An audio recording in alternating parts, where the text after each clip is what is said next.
Starting today, my husband wants us to live with my parents. I was caught off guard by this sudden suggestion. We just said goodbye to my father, who recently passed away after being sick for a long time. Despite the sadness of the funeral still lingering, my husband packed up and left our house. He said we're moving to a villa my father left me. When we got there, my in-laws were already settled in. My name's Natalie, I'm 33, and I'm a designer who's just started living on my own. I've been living with Justin for 3 years now since we got married. My career as a designer is flourishing and I'm known in my field. I earned well enough to have the apartment under my name. Sadly, my mother passed away during my college years, and last year, my father was diagnosed with cancer. Despite his brave fight, the disease progressed, and the doctors warned us to prepare for the worst. My father has always been there for me, especially since I started working. He's been a constant support and a vital part of my life. Learning about my father's illness shook me to the core. As his health deteriorated, I couldn't sleep, consumed by worry and fear. My husband asked about my dad's condition often, but his concern felt hollow. It seemed like he was waiting for the worst to happen. He's always felt insecure about earning less than me, and I wished he'd take pride in my success and be there for me when times get tough. He had a playful side, always wanting to win, even in simple things. My dad assured us not to worry and to focus on our relationship, but I couldn't shake the feeling that we should visit him while we still can. I was finding it harder to hide my growing frustration with my husband. In the beginning, our marriage was full of love and joy, but his insensitive comments about my dad's illness changed things. I realized he wasn't the same loving husband anymore. He works from home and thinks having someone around distracts me, but I plan to work from home too once I'm independent. I decided to rent a small office and commute, making it easier for me to visit the hospital. Meanwhile, my husband stayed home, leaving all the household chores for me to handle. Juggling work, taking care of my father, and coming home exhausted, I often found a mess waiting for me, with dishes left unwashed. It was clear he only thought of himself, disregarding my feelings. Living with him made me realize how little he understood me, leaving me feeling deeply lonely. Then my father passed away. We had already sold our family home as we had discussed with him. As I busied myself with funeral arrangements, my husband seemed distant, more focused on phone calls or disappearing altogether.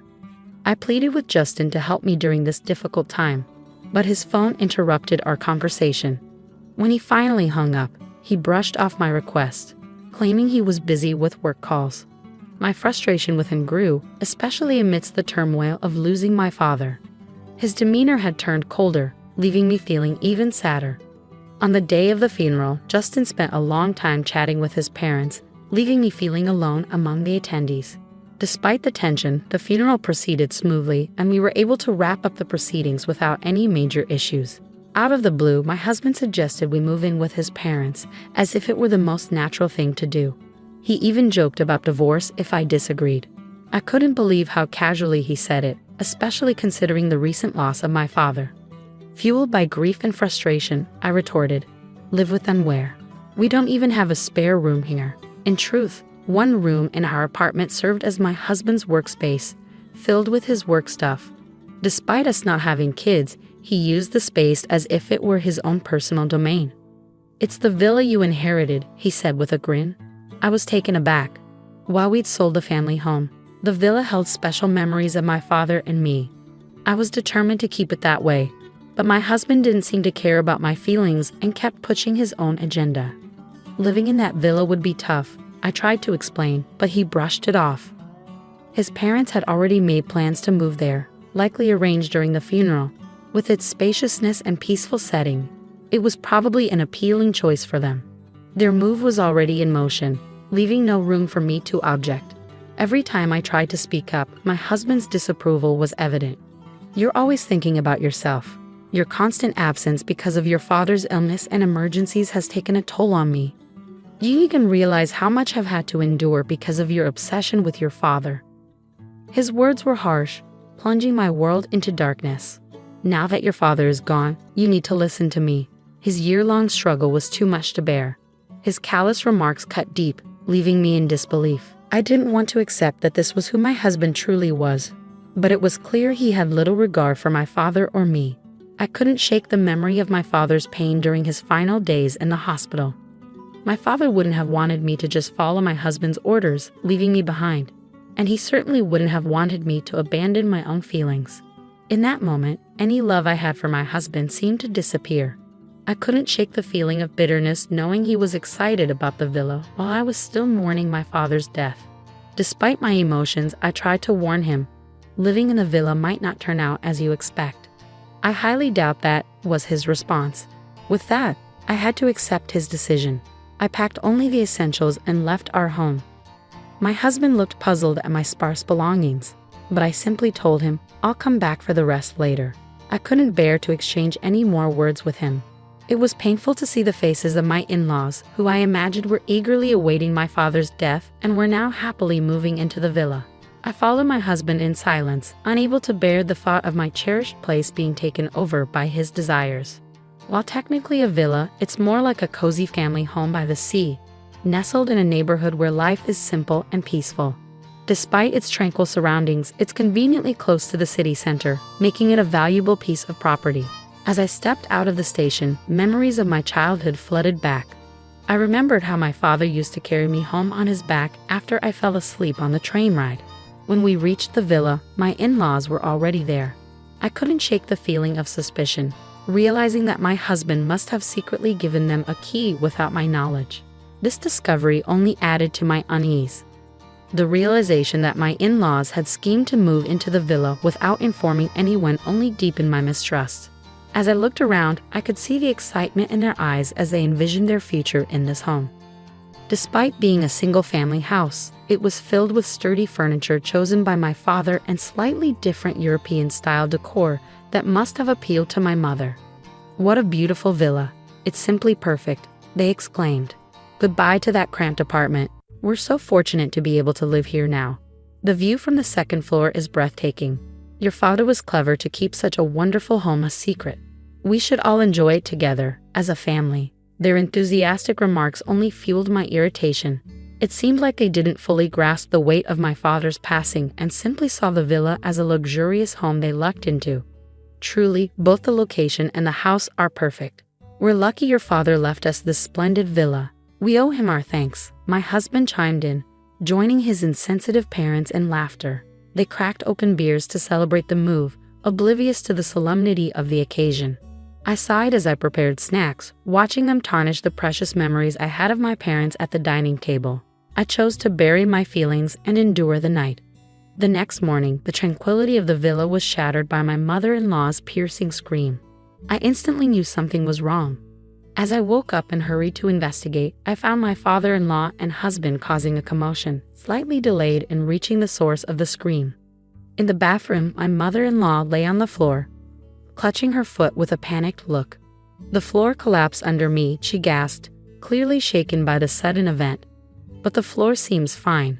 You must have just slipped, right?" My husband and father-in-law seemed oblivious to the severity of the situation as they examined the spot she indicated. However, the floorboards appeared smooth and undamaged. Despite their reassurances, she remained adamant.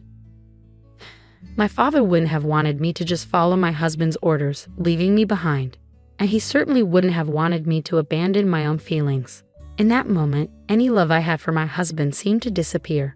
I couldn't shake the feeling of bitterness knowing he was excited about the villa while I was still mourning my father's death.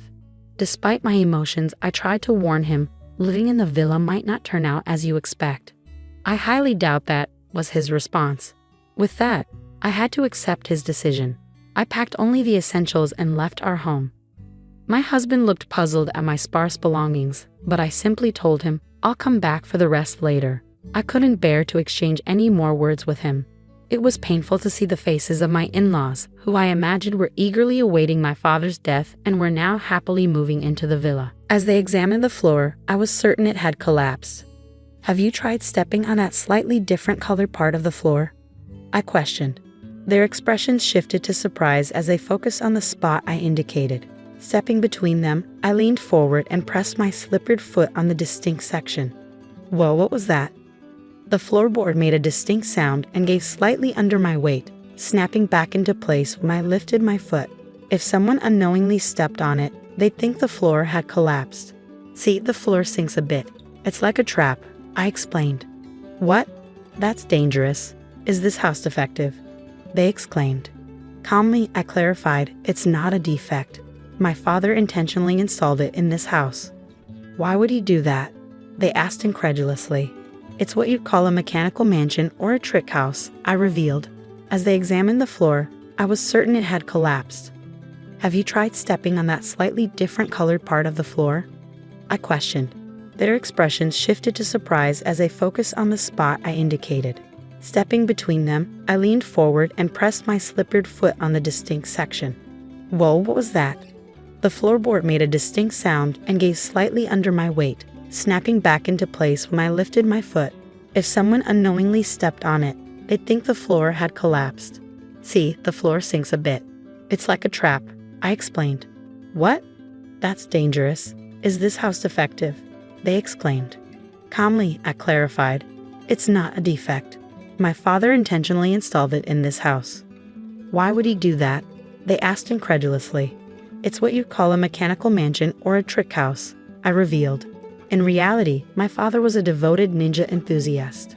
This villa was his pride and joy, a treasure he poured his heart and soul into. As a child, I often tagged along while he tinkered with the house's mechanisms or added new ones. That's why there are traps and hidden mechanisms scattered throughout.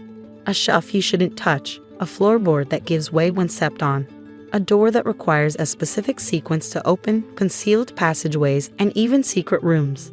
Every corner of this villa is infused with my father's dreams and ingenuity, cultivated over many years. While it's perfectly suitable for everyday living for me, who grew up here and learned how to navigate all the traps from my father, it's a different story for my husband and in-laws, who are unfamiliar with its quirks. I did warn you that living here would be challenging, and I also mentioned that it's a place filled with my father's memories. My father's intense ninja obsession is pretty well known among her relatives. It's surprising you didn't know, I remarked. Initially, my husband denied any knowledge, but now he seemed speechless. My in-laws were equally taken aback by this revelation. With our apartment lease already canceled and nowhere else to go, they turned to my husband for guidance on what to do next.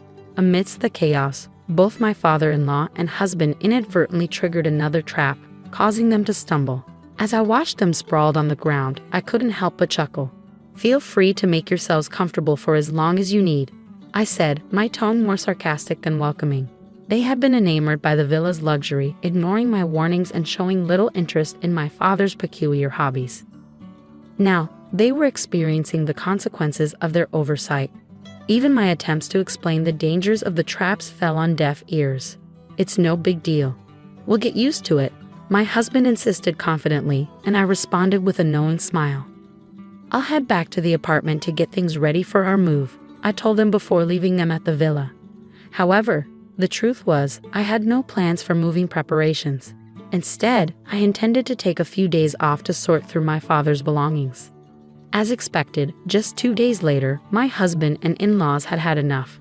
During that brief period, I found comfort in being alone, allowing me to slowly regain a sense of positivity as I planned my next steps. Before long, my father's villa gained attention as a unique attraction in the neighborhood. It became known as the Trick Mansion and was regularly featured in local newsletters. Curious visitors would stop by whenever the villa was unoccupied. Looking back, I remembered strangers touring the villa and local children playing nearby, making it a vibrant spot in the community. My father had listed both the villas and our old home's phone numbers in the newsletters.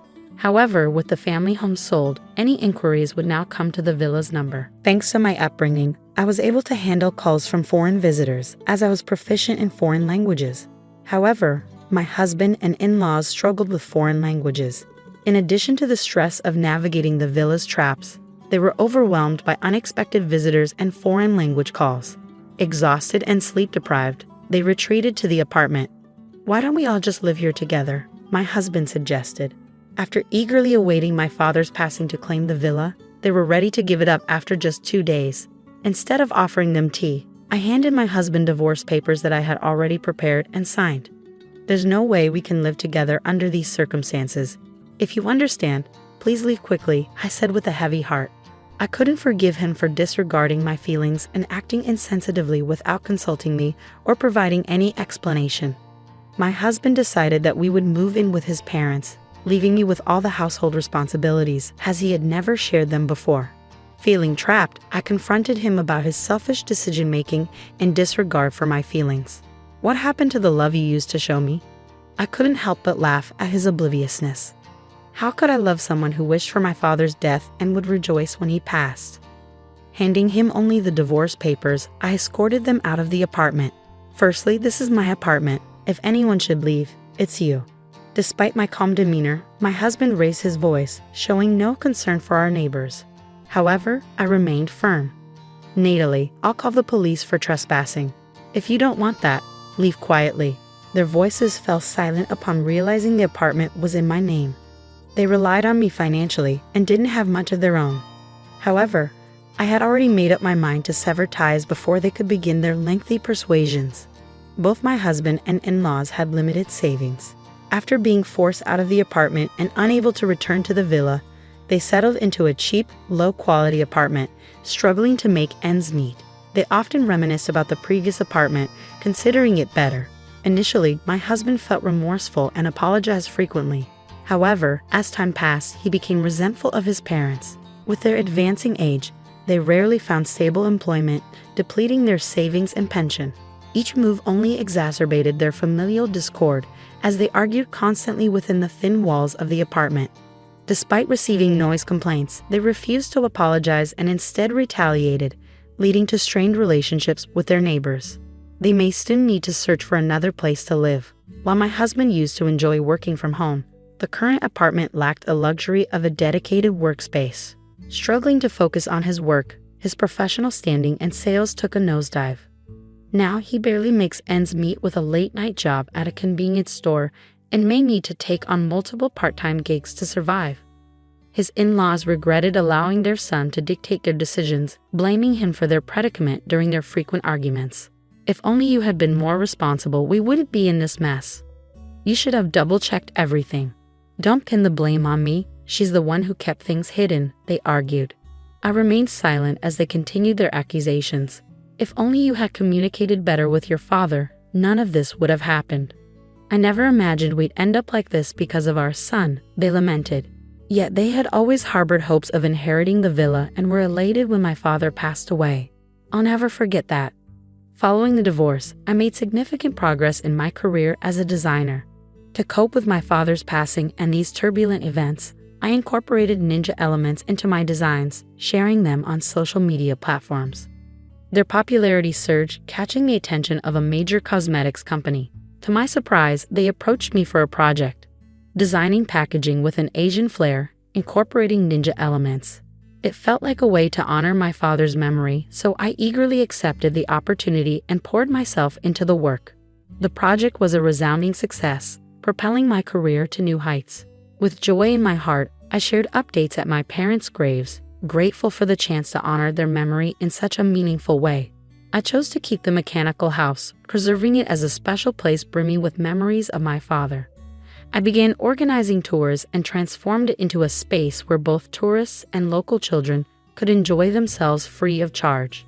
Soon, the house gained significant media attention, providing much-needed income to cover ongoing expenses. Additionally, online articles about the house were translated into foreign languages, garnering support from international fans. Some of the donations even came from elderly individuals who shared my father's passion for ninjas. I'm committed to maintaining this enchanting place for years to come. Meanwhile, the mechanical house remains a lively center of activity, especially beloved by local children. Is this the famous mechanical house? Where are the surprises? Show us. With the help of dedicated local volunteers, precautions are taken to ensure the children can play safely. Foreign tourists are often amazed by features like the hidden floorboard doors. Wow, this is incredible. I'm so touched to experience such a unique place. What other surprises await? Despite losing my father and going through a divorce over the villa's inheritance, I believe the gains have outweighed the losses. The villa has evolved into a treasure trove of memories shared with loved ones. Through it all, I've experienced personal growth, embracing the future with renewed optimism and hope. Your mom and dad are really sick. You have to come back home right away. I begged Tyler to help, but he was mean. He said, I'm busy with my friends. Deal with it yourself. You're probably making it sound worse than it is, right? I gotta go. I tried to talk to him again, but he hung up on me. 2 weeks later, when Tyler got home, I told him, they're both gone. Their funerals are done. Tyler looked shocked and confused. What do you mean both? Are you joking? He asked me, scared. No joke. I called you 2 weeks ago about your mom and dad being very sick, I told him. But why didn't you tell me earlier? Tyler was speechless. My name is Jessica Atkins. I'm 56, and I take care of the house full-time. I used to work at an office, but I quit when I got married. I met Tyler in college. I joined the tennis club because a friend asked me to. I didn't know how to play. I just wanted to have fun. But Tyler, who was in charge, was serious about tennis. He'd get mad if you couldn't keep up during practice. Because I was new at tennis, I couldn't even hit the ball with my racket, and Tyler would get mad at me. He'd say, Jessica, seriously, you're just getting in the way. Go do something else, and make me leave the court.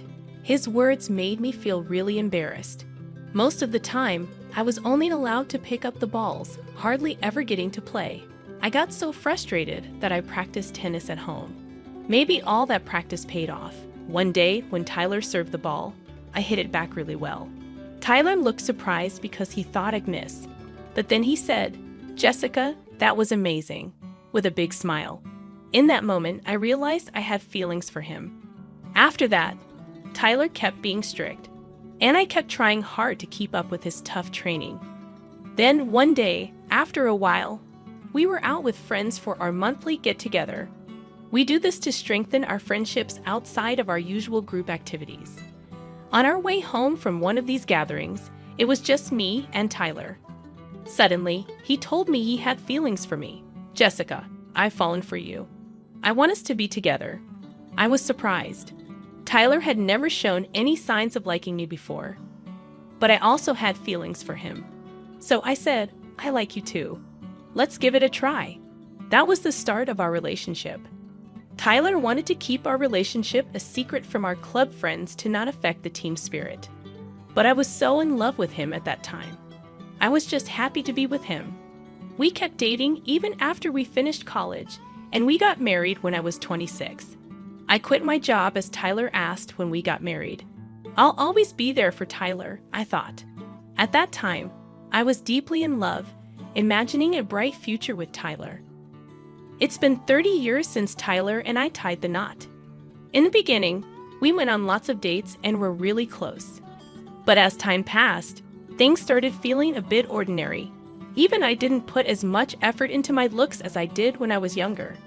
I used to wear trendy clothes and always look stylish when going out with Tyler. I remember spending a lot of time on my makeup, but now I'm more relaxed about how I dress. Comfort is key for me these days, so I prefer loose skirts with elastic waists over ones with zippers. Since I stay home most of the time, I don't bother with makeup from morning to night. I can't even remember the last time I wore any. Some people might think I've let myself go. Compared to my younger days, my body has changed quite a bit. I used to be slim, but not anymore. I've gained weight and now look like the before pictures you see on weight loss shows. Maybe this change in how I look is one reason why our relationship feels routine now. Over time, I've noticed Tyler treating me more like a mom than a wife. Even though I'm not his mother, he sometimes jokes, "Mom, can I get another coffee?"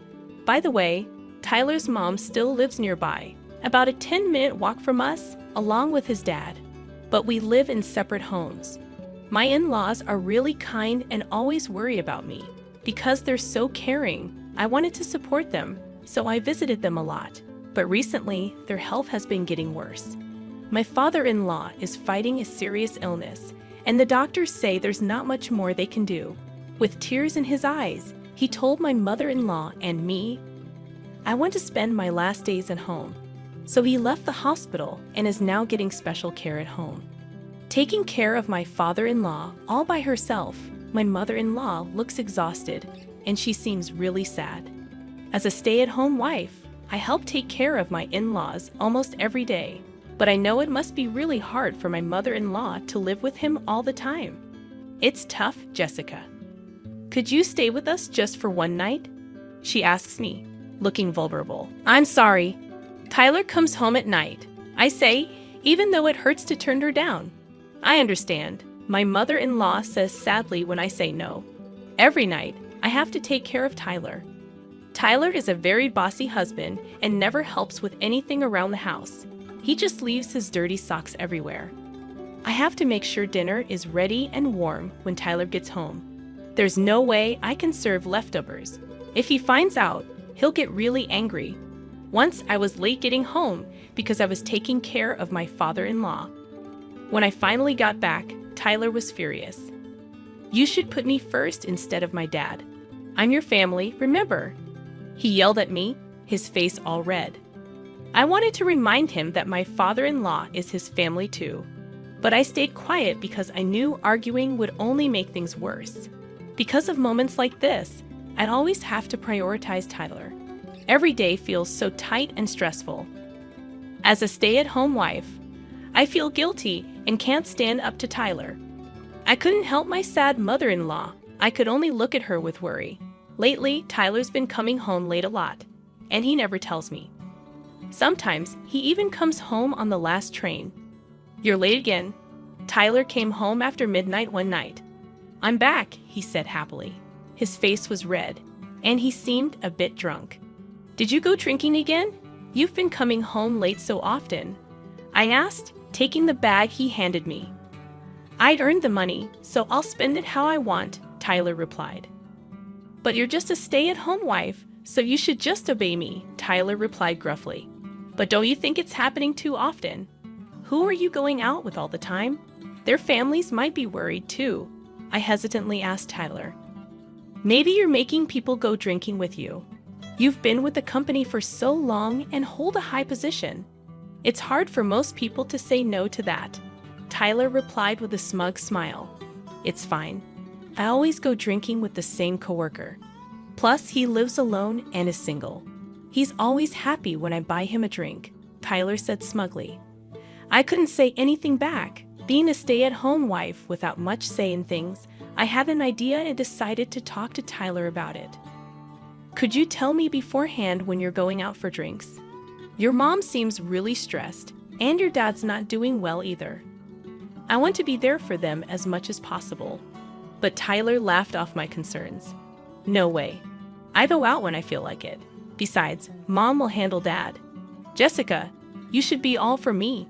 As I was shocked by Tyler's harsh words, he said, Stop standing there and get the bath ready. You're so slow with it.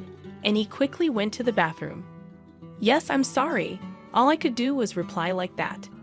Then one day, Tyler suddenly said to me, I'm going on a trip for 2 weeks starting next week. While I stood there in shock, Tyler cheerfully looked through a guidebook, thinking about what he'd eat. And he was planning to go to Australia. Regaining my composure, I asked Tyler, Why the sudden international trip? What about your job? And I don't even have a passport. Tyler seemed a bit annoyed by my questions. I got a bonus, so I thought I'd just go for it. I've already asked for time off from work, and I'm not taking you, Jessica, so you don't need a passport, right? Tyler answered casually. We haven't even had a proper honeymoon since we got married. Who are you going with? I asked Tyler. Even for day trips, Tyler would say it's a waste of money and never took me along. Now this sudden international trip, it seemed suspicious. I looked at Tyler intently. I'm going with a coworker, Tyler replied. Now hurry up and get dinner ready. I realized it would be hard to question him further. Tyler probably wouldn't answer me if I kept asking, and he might even get angry. Though I felt frustrated, I reluctantly started preparing dinner. And on that day, Tyler set off for his trip early in the morning. But by noon, I found myself desperately calling him. What do you want? I'm about to board a plane for an international trip. Can't you see I'm busy? Tyler snapped at me as soon as he answered. My in-laws are in critical condition.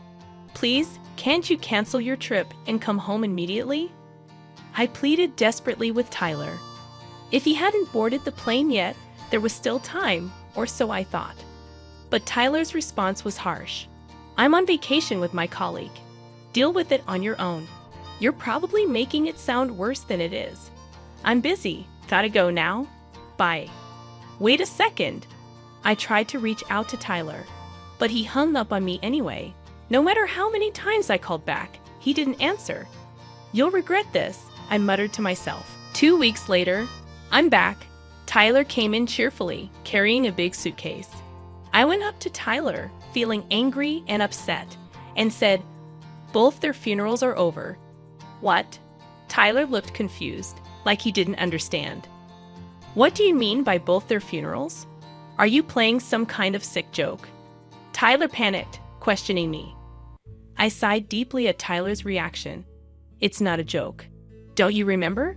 I called you 2 weeks ago, telling you your parents were really sick. I reminded Tyler. But why so suddenly? Tyler trailed off, unable to find the words, and I found myself sitting on the floor. When I went to see your parents, they both had collapsed and looked really pale. I called an ambulance in a panic, but the doctor said they were both in critical condition. Your dad needed care for a while, and your mom hadn't been well lately. It was just a series of unfortunate events. I explained to Tyler, feeling detached as I recounted what had happened leading up to my in-laws' critical condition. I'm heartbroken that my in-laws ended up like this. I was at their house almost every day and still couldn't save them in time. To this day, I regret not going there sooner. But right now, I'm just so angry at Tyler. My in-laws are his real parents, yet Tyler chose himself over them until the very end. No matter how much I begged, Tyler always put himself first. Remembering the tired look on my mother-in-law's face just makes me even angrier at Tyler. I said to Tyler, who remained silent with a grim expression. He probably can't accept what happened. I decided to confront Tyler further. It's your fault, isn't it? Choosing a trip with your colleague over your own parents. Did you have a good time on your vacation? I asked Tyler, trying to hide my anger with a sly smile. But Tyler just stayed silent. So I decided to poke a little further. Well, I guess going on a trip with your lover is fun, right? But 2 weeks seems a bit long. When I said that, Tyler, almost resigned, started to speak. You knew? Yeah, I've been seeing Baker from work. She's over 10 years younger than you, and she's been comforting me.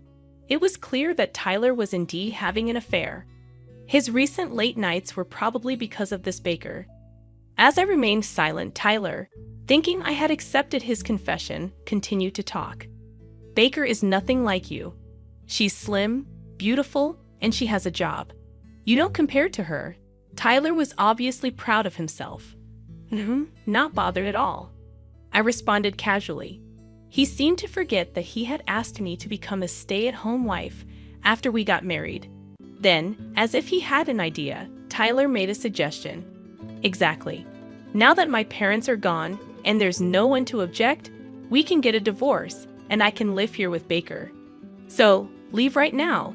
I was shocked by Tyler's words. Until now, I have been a stay-at-home wife, always going along with whatever Tyler said. I didn't have a steady income of my own, and part of me lacked the confidence to move out and support myself. But after seeing Tyler prioritize a trip with his mistress over his critically ill parents, I didn't want to stay with him anymore. Fine, I'll leave right now. Goodbye, and with that, I packed a few essentials and left the house. A week later, I found myself staying at a budget motel. My husband Tyler called my cell phone. Hello? As soon as I picked up, Tyler spoke up. I can't find the checkbook at home. He sounded really panicked. But I left all the statements under Tyler's name at the house. That includes the bank book where Tyler's salary is deposited. The only checkbook I took is in my name. Did you check properly? As soon as I said that, Tyler shouted, "It's the checkbook in your name." That account had a pretty good amount of money, right? It's joint property, so half of it's mine, isn't it? After spending recklessly on trips and such, I couldn't believe Tyler was now talking about joint property. Holding back a heavy sigh, I calmly replied, "The money in that checkbook is from gifts I received from my family and savings from when I was single, so it doesn't count as joint property." You know that. Tyler, Sounding frantic, responded, "That's a problem. I nearly spent all of my last month's salary and bonus on the overseas trip.